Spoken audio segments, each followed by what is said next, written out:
Hey, what's going on everybody, and welcome back to another Fallout 4 mod review, and today we've got something a little bit different. We're checking out a huge expansive mod known as Zetan's Alien Invaders in the Commonwealth by RascalArt. Now, you already know by the name RascalArt that this is going to be a good one. This is going to add a ton of new enemies to the game for you to encounter, as well as some new weapons and some other cool little goodies. It's going to add an entirely new faction of enemies to fight, in fact, and that is the Zetans. Now, we've seen the Zetans in Fallout before, and we've even seen them in Fallout 4 in the form of one sad, lonely, crippled alien in a cave. But these Zetans appear to be very advanced creatures. Why would we not see more of them in their actual military prowess, showing off the skills and technology that they have? Well, this mod is going to add that, and we have seen stuff like this in the past in Fallout. In Fallout New Vegas, you're actually able to find a UFO with a handful of Zetans defending it, and in Fallout 3, we have an entire DLC dedicated to the Zetans and one of their huge motherships. So why not have a mod that allows us to fight Zetans on our home ground and see some of the really cool and interesting stuff that they might have to offer? So in terms of specifics, this mod is going to add 9 new Zetan species for you to encounter, as well as 2 new weapons that will spawn on these enemies. You can find these guys all over the Commonwealth outside. They will not spawn in any indoor locations. They will just be wandering around the Commonwealth. And this mod actually provides a pretty good service. Because these Zetans actually walk around with different types of alien blasters, they will be carrying more alien blaster ammo. So if you pick up the one from the cave and you're out of ammo, this is going to allow you to get more. It's a little thing, but it's a helpful thing. Now, there is an awful lot to cover in this mod, so let's go ahead and break it down all individually, starting with the new enemy types. The first new enemy that you're going to encounter is the Zetan Grunt. This is going to be very similar to the vanilla Fallout 4 Zetan, armed with the standard alien blaster pistol. Nothing too crazy here, but cool to see them a little bit more competent as foes rather than just the guy crippled up in the cave. Then we have the Zetan Soldiers. These are going to be a bit more armored, and they're going to feature the brand new Zetan Pulse Rifle, which is going to be a cool new custom alien blaster that's highly customizable over at the weapons workbench. Then we have the Zetan Commandos. These guys are pretty crazy, featuring some really crazy armor and more dangerous variants of the Zetan Pulse Rifle, and they even have the ability to use different stealth abilities. Pretty similar to the vanilla stealth boys in Fallout 4, but we got to assume that they don't use stealth boys per se.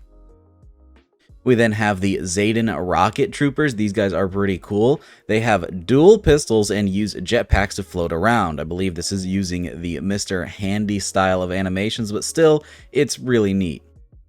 Then we have the Zetan Overlords. These guys are really cool. These are going to be the commanders out on the field. They are going to be floating around using drones as weapons, and they seem to possess telekinetic powers as well.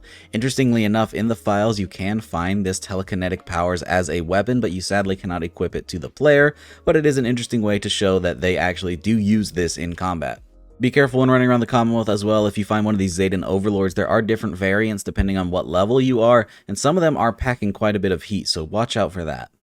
Now, that's technically all of the Zetans, but there are a lot more alien creatures added in this mod, including Froggo slaves, an entirely new alien species, the Froggos, which are slaves to the Zetan race, but they are used in the Zetan military as disposable grunts, so that's pretty interesting.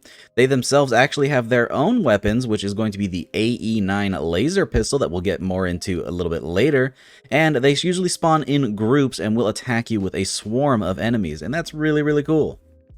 Now, the next one is by far my favorite creature added in this mod, and that is the Froggo Brood Spawner. This is an armored walker with a huge frog inside of it that spawns the Froggo slaves.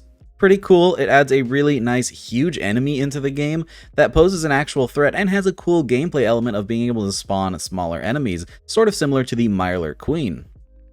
Now, there are still 2 more enemies technically, and that is the Attack UFO, which is going to be a fully functional UFO that you can fight in the air, and a Transport UFO, which is crazy because it has a ton of armor and it will teleport Zetans right on top of you in combat. It may not seem like a huge threat since it's not packing a ton of weapons, but it will spawn a lot of enemies if you don't take it out, so it's very important to make that your priority in combat.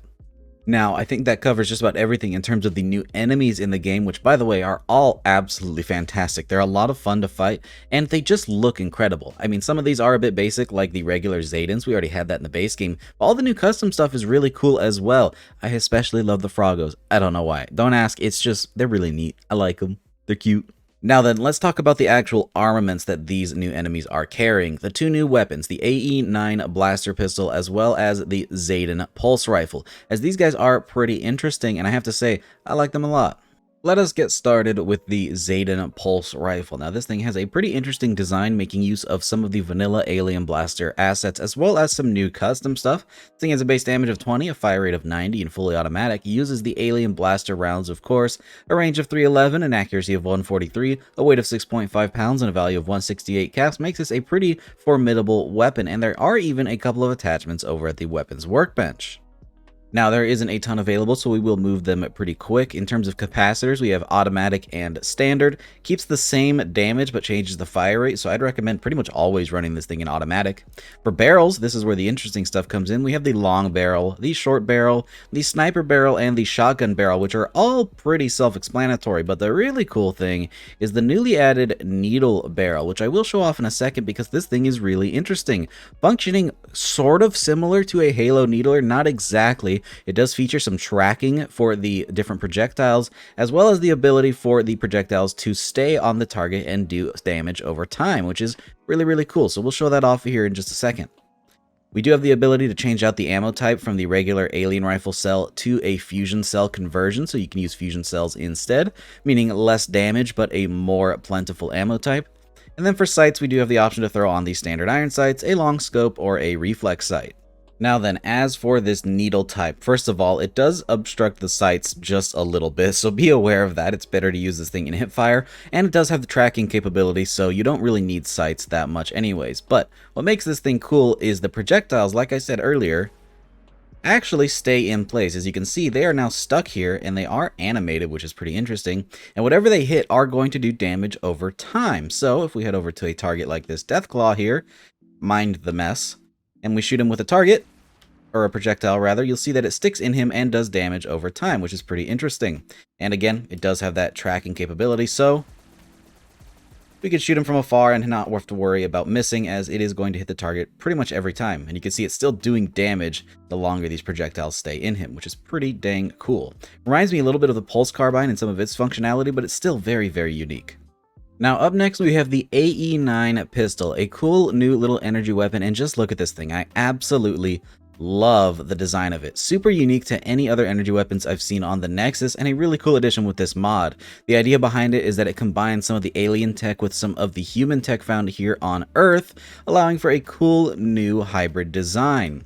In its standard configuration, this thing has a base damage of 60, uses fusion cells, obviously, has a fire rate of 6, a range of 146, an accuracy of 75, a weight of 2 pounds, and a value of 52 caps. Now, this weapon is a break action design of sorts, almost like a revolver, except instead of a cylinder, you're throwing in a new fusion cell, which is pretty interesting. And in its default configuration, you can shoot this thing 4 times before you need to reload, but with attachments, you can play with that a whole lot. Now, speaking of those attachments over at the weapons workbench, we've got some cool stuff going on, starting with the capacitor section. We have the standard capacitor, which is going to give you the 60 damage and 4 shots per reload, but we also have a suboptimal capacitor, reducing the damage to 42, but giving you 6 shots per reload. We have the overcharge capacitor, giving you 110 damage, but only 2 shots per reload. And then the hypercharge capacitor, by far my favorite option, 160 damage and only 1 shot per reload. But don't let the damage fool you. That is a lot, don't get me wrong, but it seems to be a bit more than that even, as it does also change the projectile from a standard little laser bolt to something much, much different. For reference here is the standard variation of the pistol using all of the default components, and you'll see just a standard little laser shot, doesn't do a whole lot of damage, pretty simple. But the upgraded version with that exceptional damage on the hypercharged capacitor is quite a bit different. As you can see, it immediately disintegrates the enemy. The damage isn't enough to completely destroy the enemy. It's only 100 more than the last one, so it really should just be a minor increase, but instead we see the enemy immediately die. So that's pretty interesting. But yeah, I think that covers just about everything in this mod. Lots of new enemies, a couple of cool new weapons, and definitely a fun way to spice up the combat in the Commonwealth. Everywhere you go now, even though it may have been the exact same old location as before, now has a chance to spawn in some of these really cool new enemies and make combat a whole lot more interesting. So I definitely recommend picking this one up. It's a whole lot of fun, and it is technically lore friendly, as goofy as it is. With that, if you want to try this mod out for yourself, it will be linked down in the description below, and I hope you guys enjoyed the video. If you did, don't forget to drop a rating and leave a comment telling me how much you loved it. If you're new to the channel, consider subscribing for more videos just like this. And as usual, a big shout out to all of my patrons, and a very special thank you to my tier 3 Patreons, Captain Chaos, Helljumper, Indecisive Wolf, Jackie Noid, Timmy76, Cushy, Moonlit Gamer, Feed, and Youth RC. You guys are absolutely awesome. If you want to check out Patreon to help support the channel, you can do so using the link in the description down below, but it is completely optional. Thanks again for watching, guys, and I hope to see you in the next one. Peace!